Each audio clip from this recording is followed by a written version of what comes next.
بسم اللہ الرحمن الرحیم۔ السلام علیکم ورحمۃ اللہ وبرکاتہ۔ اسلامک نالج ان اردو میں آپ کو خوش آمدید کہتے ہیں۔ امام ابو حنیفہ رحمۃ اللہ علیہ کے زمانے میں ایک دہریہ تھا جو کہ خدا کے وجود کا انکار کرتا تھا، اور اس کا کہنا یہ تھا کہ ساری کائنات خود بخود وجود میں آ کر چل رہی ہے۔ تو حاکم وقت نے فیصلہ کیا کہ امام صاحب کا اور دہریہ کا مناظرہ کرایا جائے، تو تاریخ اور وقت متعین ہو گیا۔ امام صاحب بغداد غربی میں رہتے تھے اور دہریہ بغداد شرقی میں رہتا تھا۔ درمیان میں دریائے دجلہ تھا، تو امام صاحب جان بوجھ کر مقررہ وقت سے لیٹ گئے۔ تو دہریہ نے کہا کہ آپ نے عہد شکنی کی ہے، دیر سے آئے ہیں، مناظرے کا وقت ختم ہو گیا ہے۔ تو امام صاحب نے فرمایا کہ آج میں نے ایک عجیب نقشہ دیکھا ہے جس کی وجہ سے حیرت میں پڑ گیا، اور اسی وجہ سے دیر ہو گئی۔ اور وہ عجیب چیز یہ تھی کہ درخت خود بخود کٹ گیا، پھر ان لکڑیوں سے تختے خود بخود بن گئے، پھر ان کو کیلیں خود لگ رہی تھیں، اور کشتی خود تیار ہو گئی۔ تو میں اس میں بیٹھ گیا، پھر وہ کشتی خود چل پڑی اور دریا کے دوسرے کنارے پہنچ کر خود رک گئی۔ تو دہریہ نے کہا کہ یہ کیسے سمجھدار ہے، یہ تو بڑا پاگل ہے۔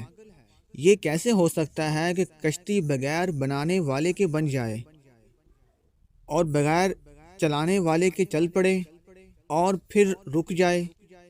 تو اس نے حاکم سے کہا کہ تم نے ایسے احمق و پاگل سے مناظرہ کرایا جو ایسی جاہلانہ باتیں کرتا ہے۔ تو امام صاحب نے کہا کہ بڑا پاگل تو ہے، کیونکہ جس مقصد کے لیے مناظرہ مقرر ہوا تھا وہ مقصد پورا ہو گیا۔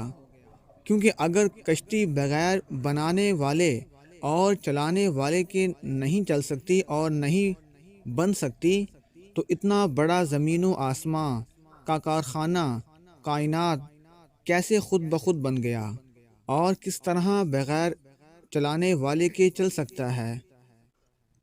معلوم ہوا کہ اللہ تعالی موجود ہے جس نے اس نظام کو پیدا کیا ہے اور چلا رہا ہے۔ تو پھر دہریہ نے کہا کہ اگر تیرا خدا موجود ہے تو بتاؤ کہ وہ کہاں موجود ہے۔ امام صاحب نے کہا کہ دودھ کا پیالہ لاؤ۔ پھر کہا کہ بتاؤ اس دودھ میں مکھن ہے؟ تو اس نے کہا کہ ہاں۔ تو امام صاحب نے فرمایا کہ مکھن کہاں ہے؟ کہنے لگا پورے دودھ میں ہے۔ تو فرمایا تم موجود مجازی کی بات کرتے ہو، میرا خدا موجود حقیقی ہے جو ہر جگہ موجود ہے۔ پھر دہریہ نے سوال کیا کہ اگر تیرا خدا موجود ہے تو اس کا رخ کس طرف ہے؟ تو امام صاحب نے فرمایا کہ بتی جلاؤ۔ پھر کہا کہ بتاؤ اس کا رخ کس طرف ہے؟ تو اس نے کہا مشرق و مغرب، شمال و جنوب، ہر طرف ہے۔ تو امام صاحب نے کہا کہ تو نور مجازی کی بات کرتا ہے، میرا خدا نور حقیقی ہے، اس کا رخ ہر طرف ہے۔ سورہ بقرہ میں ہے فَأَيْنَمَا تُوَلُّوا فَثَمَّ وَجْهُ اللَّهِ۔ پھر دہریہ نے سوال کیا کہ تیرا خدا اب کیا کام کر رہا ہے؟ یہ سوال بھاری تھا۔ تو امام صاحب نے کہا کہ انصاف کا تقاضا یہ ہے کہ اب تک ممبر پر بیٹھ کر سوال کرتا رہا ہے اور میں جواب دیتا رہا ہوں، اب تو نیچے اتر، میں ممبر پر بیٹھ کر جواب دوں گا۔ اس کو یہ بات سمجھ میں نہ آئی، وہ نیچے اتر آیا۔ امام صاحب ممبر پر تشریف لے گئے اور فرمایا کہ میرے خدا نے اب یہ کام کیا ہے کہ تجھ جیسے بے دین کو نیچے اتار دیا اور مجھے ممبر پر بٹھا دیا۔ تو اس مناظرے کی وجہ سے وہ دہریہ مسلمان ہو گیا اور اللہ کے وجود کا قائل ہو گیا۔ اللہ تعالی ہم سب کو صراط مستقیم پر چلائے۔ وآخر دعوانا ان الحمد للہ رب العالمین۔